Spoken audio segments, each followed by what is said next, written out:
بسم اللہ الرحمن الرحیم. آپ دیکھ رہے ہیں ڈی سائفر اور میں ہوں آپ کا میزبان عبدالباسط.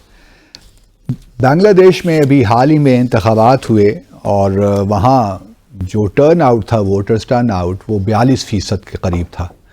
یعنی یہ کہ 58% بنگلہ دیشیوں نے جو ووٹرز تھے انہوں نے مناسب ہی نہیں سمجھا کہ وہ وہاں جا کر ووٹ ڈالیں، یا دلچسپی نہیں تھی الیکشن میں، آپ جو بھی کہہ لیں، یا پھر وہاں پہ جو نیشنل پارٹی ہے بنگلہ دیش انہوں نے بائیکاٹ بھی کر رکھا تھا. تو in any case 42% turn out رہا.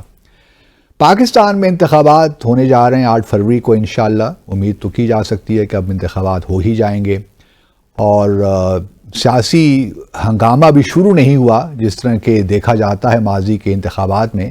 لیکن پہلا جو ہمارا ایز ووٹرز ہمارا حق بنتا ہے کہ ہم سیاسی پارٹیوں سے یہ مطالبہ کریں کہ بھئی ہمیں بتائیے تو صحیح کہ آپ اگلے 5 سال جب اگر ہم آپ کو ووٹ دیتے ہیں اور آپ برسر اقتدار آ جاتے ہیں تو آپ کا 5 سال کا پروگرام کیا ہوگا، آپ کیا کرنا چاہیں گے اس ریاست کے ساتھ، اس کی سیاست کو بہتر کرنے کے لیے، اس کی معیشت کو بہتر کرنے کے لیے. فارن پالیسی کے ایشوز ہیں، اندرونی بے شمار ایشوز ہیں، ہیلتھ کے ایشوز ہیں، فوڈ سیکیورٹی کے، تعلیم کے ایشوز. تو اس کو انتخابی منشور کہا جاتا ہے، اور ہمارا یہ حق ہے ایز ووٹرز کہ ہم سیاسی پارٹیوں سے اس کا مطالبہ کریں اور اس منشور کو پڑھیں، اور پھر اس کی بنیاد پر ہم اپنا ووٹ کا حق استعمال کریں. اور یہ اس لیے بھی ضروری ہے دوستو کہ 5 سال کا عرصہ گزرنے کے بعد ہمارے پاس ایک ڈاکومنٹ تو موجود ہوگا جس کے بیسس پہ ہم اکاؤنٹیبلٹی کریں گے اس حکومت کی کہ آیا انہوں نے جو وعدے وعید کیے ہمارے ساتھ، جو کمٹمنٹس تھیں ووٹرز کو، پاکستانیوں کو، کیا وہ اس پہ پورے اترے کہ نہیں اترے. اور یہی میں سمجھتا ہوں کہ جمہوری عمل کی خوبصورتی ہے کہ ہم پارٹیوں کو ان کی کارکردگی سے تولیں، ان کو دیکھیں، پرکھیں، اور اس کی بنیاد پر ہم فیصلے کریں، اور اپنے ذاتی تعصبات، صوبائی تعصبات سے بالاتر ہو کر ان تمام چیزوں کو دیکھیں کہ آیا جو پارٹی برسر اقتدار رہی 5 سال انہوں نے کچھ کام کیے اپنے منشور کے مطابق یا نہیں. یہی اصل میں جمہوری پروسیس ہے. اب میں دیکھ رہا تھا پچھلے دنوں، کیونکہ اس پروگرام کی تیاری کے لیے، تو میں نے اپنے ٹیم کے لوگوں سے کہا کہ بھئی ذرا منشور تو دیجئے مختلف پارٹیوں کے. تو ابھی تک ہمیں منشور صحیح معنوں میں جو نظر آیا وہ جماعت اسلامی کا ہی نظر آیا، اور اس کے علاوہ ابھی تک میں انتظار کر رہا ہوں. باقی پارٹیوں نے بھی شاید دے دیا ہے، لیکن وہ اس طرح جامع نہیں ہے جس طرح جماعت اسلامی کا منشور مجھے نظر آ رہا ہے. لیکن میری خواہش ہے کہ میں ڈی سائفر کچھ ایپیسوڈز جو پارٹیوں کے منشور ہیں اس پہ کروں، تاکہ آپ تک یہ بات پہنچے کہ پارٹیاں جو اس وقت سیاست میں انتخابات میں حصہ لے رہی ہیں تو آفٹر آل ان کا پروگرام کیا ہے، پاکستان کو کہاں لے کر جانا چاہتے ہیں. کچھ پارٹیاں تو ایسی ہیں جو برسر اقتدار رہی ہیں، ہمارے لیے ایک لحاظ سے کمپیریزن کرنا بھی آسان ہو جاتا ہے کہ جب وہ اقتدار میں تھیں یہ پارٹیاں تو انہوں نے کیا ڈیلیور کیا. کچھ پارٹیاں تو ایسی ہیں کہ وہ بڑے عرصے سے، دہائیوں سے اقتدار میں ہیں. تو ایک بڑا یہ معاملہ یہ ہے کہ ہمیں بحیثیت ووٹر میں سمجھتا ہوں کہ ہمارا صرف حق ہی نہیں ہے، فرض بھی ہے کہ ہم اپنے ووٹ کا استعمال صحیح طور پہ کریں، اور پارٹیوں کا جو انتخابی منشور ہے اس کو سامنے رکھ کر کریں. اور پھر 5 سال کے بعد انشاءاللہ ہم ان پارٹیوں سے پھر سوالات بھی پوچھ سکیں گے. لیکن اگر ہم انتخابی منشور پڑھیں گے نہیں ان پارٹیوں کے تو پھر ہمارے پاس ان سے سوالات کرنے کے بھی کچھ نہیں ہوگا. تو آج میں چاہتا ہوں کہ جماعت اسلامی کا جو انتخابی منشور ہے سے بات کروں، اور میرے ساتھ جماعت اسلامی کے سینئر رہنما سینیٹر مشتاق احمد خان موجود ہیں. تو ان سے آج ہم جاننے کی کوشش کریں گے کہ جو منشور ہے 17 صفحوں کا، اس کے بارے میں ذرا ہم پوچھتے ہیں اور جاننے کی کوشش کرتے ہیں کہ جو انہوں نے ہمیں بتایا ہے کہ یہ کریں گے تو کس طرح یہ کریں گے. سب سے بنیادی سوال یہ ہے. سینیٹر صاحب بہت شکریہ آپ کا ڈی سائفر میں آنے کا. بہت شکریہ. اسلامی پاکستان بنایا جائے گا، اسلامی نظام سے، اسلامی پاکستان سے مراد کیا ہے آپ کی؟ دیکھیں، یہ وہ بات ہے جس پہ اکثر بعض ایسے لوگ جن کا نیت ٹھیک نہیں ہوتا وہ اس کو غلط استعمال کرتے ہیں. میں اس کی وضاحت کرنا چاہتا ہوں کہ اسلامی نظام سے ہماری مراد کیا ہے. ہماری دستور کے اندر اس کی وضاحت ہے، کانسٹیٹیوشن آف پاکستان کے اندر، کہ حاکمیت اللہ تعالیٰ کی ہوگی، اقتدار ایک مقدس امانت ہوگا جو قرآن و سنت کے حدود کے اندر رہ کر حکمران اس کو استعمال کریں گے. یہی اسلامی نظام ہے، اور ہماری منشور کے اندر بھی اس کی پوری تفصیلات موجود ہیں. اسلامی نظام یہ ہے کہ FATF کی غلامی نہیں ہوگی، اسلامی نظام یہ ہے کہ IMF کی غلامی نہیں ہوگی، اسلامی نظام یہ ہے کہ 21 لاکھ مقدمات زیر التوا نہیں ہوں گے، لوگوں کو مفت اور فوری انصاف ملے گا۔ اسلامی نظام یہ ہے کہ ہر بچہ اور ہر بچی کو مفت تعلیم ملے گا۔ اسلامی نظام یہ ہے کہ ہر مریض کو مفت علاج ملے گا۔ اسلامی نظام یہ ہے کہ خودکش حملوں، بم دھماکوں اور چوروں اور ڈاکوؤں سے لوگوں کو محفوظ بنایا جائے گا۔ اسلامی نظام یہ ہے کہ ہر قسم کے استحصال کا، لوٹ مار کا، ذخیرہ اندوزی کا اور کرپشن کا خاتمہ کیا جائے گا۔ اسلامی نظام یہ ہے کہ ہر نوجوان کو روزگار دیا جائے گا۔ اسلامی نظام یہ ہے کہ دنیا کے اندر ایک ترقی یافتہ اور ایک باوقار قوم کی حیثیت سے پاکستان کو کھڑا کیا جائے گا۔ یہ اسلامی نظام ہے اور اسی اسلامی نظام کے لیے ہم کوشش کر رہے ہیں۔ کیا اس منشور کو بنانے میں آپ نے مختلف اسٹیک ہولڈر سے کنسلٹ کی یا صرف یہ اندرونی طور پہ جماعت کے ساتھ ہی یہ اپنے شورا میں ہی آپ لوگوں نے ڈسکس کیا اور اس کو مرتب کر دیا؟ اس کا بننے کا پروسیس کیا تھا؟ بہت اہم سوال آپ نے کیا ہے۔ دیکھیں، جماعت اسلامی ایک ڈیموکریٹک پارٹی ہے۔ آپ کو پتہ ہے کہ یونین کونسل سے لے کر پاکستان تک ایک ریگولر انٹرول کے ساتھ اس میں الیکشن ہوتے ہیں اور ایک انڈیپینڈنٹ اٹانومس الیکشن کمیشن مستقل موجود ہوتا ہے۔ پھر اس کے جو پالیسی ساز ادارے ہیں جس کو ہم شورا کہتے ہیں، عاملہ کہتے ہیں، وہ بھی اپنے جو میقات ہیں، اپنے جو ریگولر انٹرولز ہیں، اس کے ساتھ ان کا انڈیپینڈنٹلی انتخاب ہوتا ہے۔ اس کے ساتھ جماعت اسلامی کے شورا میں اسٹینڈنگ کمیٹیز ہوتی ہیں، پرماننٹ اسٹینڈنگ کمیٹی جس طرح پارلیمنٹ میں ہوتی ہے، اکانومی کی، ایجوکیشن کی، ہیلتھ کی، فارن افیئرس کی۔ تو ایک تو ان جو شورا کی اسٹینڈنگ کمیٹیز ہیں ان کا اس میں انپٹ ہے، نمبر 1۔ دوسری بات یہ ہے کہ ہم نے ایک تھنک ٹینک بنایا ہے اس کے علاوہ، جس میں مختلف شعبہ حیات کے، مختلف واک آف لائف کے جو ایکسپرٹس ہیں وہ اس کے اندر موجود ہیں۔ اس کے علاوہ ہمارے پاس تقریباً کوئی 5000 PhDs ہیں جماعت اسلامی سے وابستہ کسی نہ کسی دائرے میں، جو ملک اور بیرون ملک مختلف شعبوں میں اپنی خدمات سر انجام دے رہے ہیں، ان کو بھی ہم آن بورڈ کرتے ہیں۔ تو گویا آپ یہ کہہ سکتے ہیں کہ اس میں جس کو پبلک انٹلیکچوئل کہتے ہیں، یعنی جو آپ کے پولیٹیکل لیڈر ہیں، جو عوام کے اندر رہتے ہیں، عوام کے دکھ درد اور تکلیف کو سمجھتے ہیں، اس کو زبان دیتے ہیں، ان کا انپٹ بھی شامل ہیں، ساتھ ساتھ ایکسپرٹ کا انپٹ بھی شامل ہیں، اور ساتھ ساتھ جو مختلف ماہرین ہیں مختلف شعبوں کے، ان کا انپٹ بھی شامل ہے۔ تو یہ تقریباً کوئی 1.5-2 سال کا ایک پروسیس تھا جس سے گزر کے یہ منشور وجود کے اندر آیا ہے، اور یہ قابل عمل ہے۔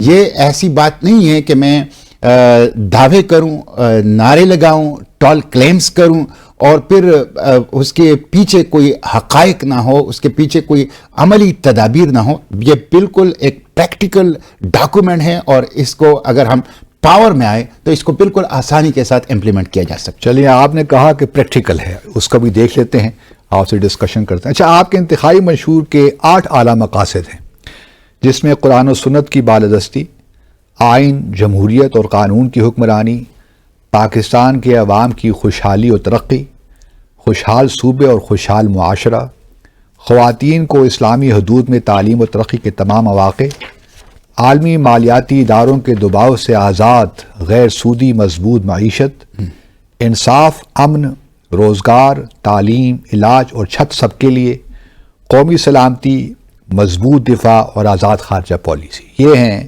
8 انتخابی منشور کے اعلیٰ مقاصد۔ اب اس کے نیچے آپ نے مختلف ایکشنز پروپوز کیے ہیں جو آپ کرنا چاہیں گے۔ ممکن ہے کچھ ایریاز میں آپ کو کامیابی ہو، کچھ میں نہ ہو، لیکن آپ نے 5 سال آگے رکھ کر یہ سارا ترتیب دیا ہے۔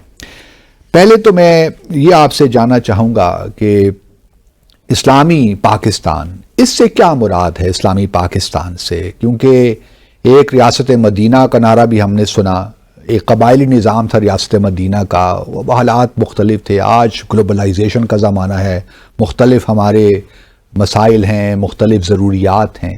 تو جب ہم یہ کہتے ہیں کہ اسلامی پاکستان، اس سے مراد کیا لی جاتی ہے؟ کیونکہ لوگوں کے ذہن میں بہت خدشات ہی پائے جاتے ہیں جماعت اسلامی کو لے کر، کہ کہیں یہ آئیں گے تو خواتین پر پابندی لگ جائے گی، کچھ اور مسائل ہو جائیں گے، میڈیا پہ پابندی لگ جائے گی، جو ARY اور دوسرے چینلز پہ، جیو وغیرہ جتنے بھی ہیں، ہم ہیں اور بہت سے چینلز ہیں، ان پہ جو ڈرامے ہم دیکھتے ہیں، خیر میں تو نہیں دیکھ سکتا بیٹھ کر، لیکن یہ ہے کہ ایک لحاظ سے بہت سے لوگوں کے خدشات ہیں کہ وہ پابندیاں کہیں نہ لگ جائیں جماعت اسلامی کے آنے سے۔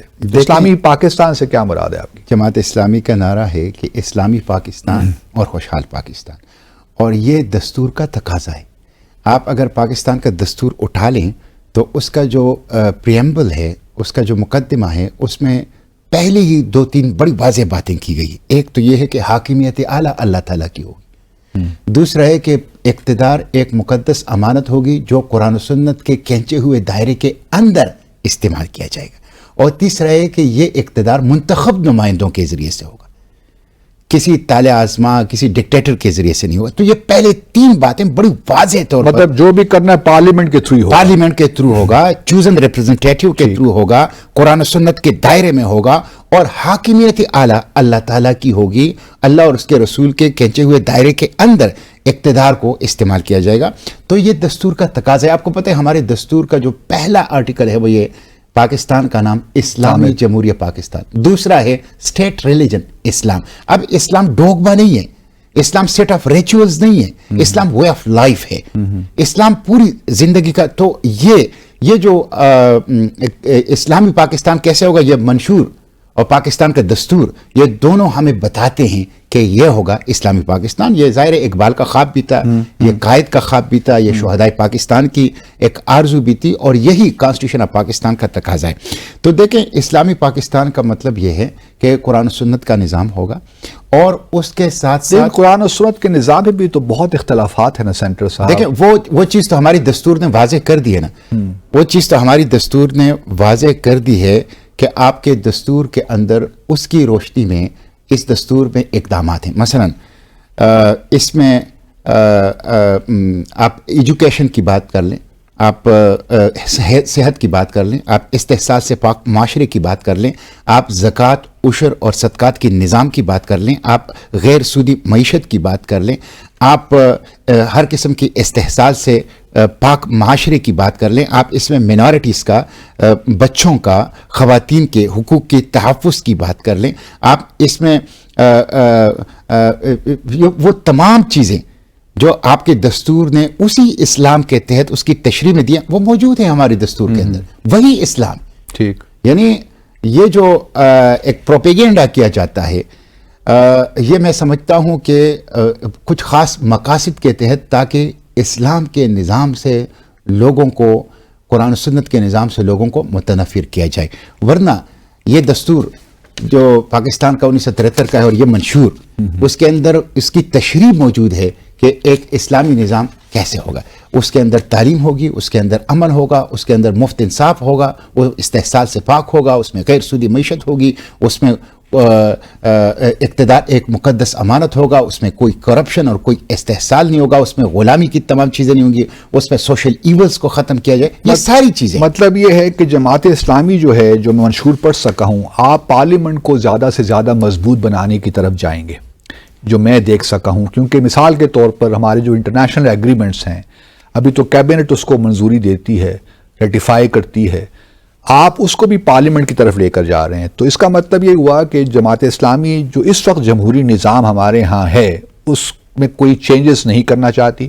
دیکھیں، میں سمجھتا ہوں کہ 1973 کا ایک دستور ایک بہت اچھا ڈاکومنٹ ہے، اور اس میں ایک تو اسلام بہت واضح ہے، دوسرا اس میں ٹرائیکاٹمی آف دا پاور، جوڈیشری کا، ایگزیکٹیو کا اور لیجسلیچر کا بڑا واضح ہے، اور تیسرا اس میں پروونشل رائٹس بڑے واضح ہیں، ٹھیک، بہت ہی واضح۔ آپ دیکھیں آرٹیکل 158 میں صوبوں کے پاس اپنی معدنیات اور گیس کا اختیار ہے، آپ دیکھیں 160 میں NFC ہے، قومی دولت کو صوبوں اور آپس میں کیسے تقسیم کیا جائے گا، آپ دیکھیں 161 میں اس میں نیٹ ہائیڈل پروفٹ ہیں، آپ دیکھیں 172 جو اونر لیس لینڈ ہے وہ صوبوں کا ہوگا۔ تو میں سمجھتا ہوں، اچھا پھر کونسل آف کامن انٹرسٹ ہے اس میں، پھر صوبوں کے درمیان فری ٹریڈ ہے اس کے اندر، تو میں سمجھتا ہوں کہ اس میں اسلام، اس میں جمہوریت اور فیڈرلزم اور supremacy of the civilian supremacy, اور اس میں پروونشل رائٹس، یہ بڑے واضح ہیں۔ ہم یہی چاہتے ہیں کہ یہ جو دستور ہے، اس دستور کے اوپر اگر اس کے روح کے مطابق عمل کر دیا جائے تو اسلام بھی نافذ ہو جائے گا،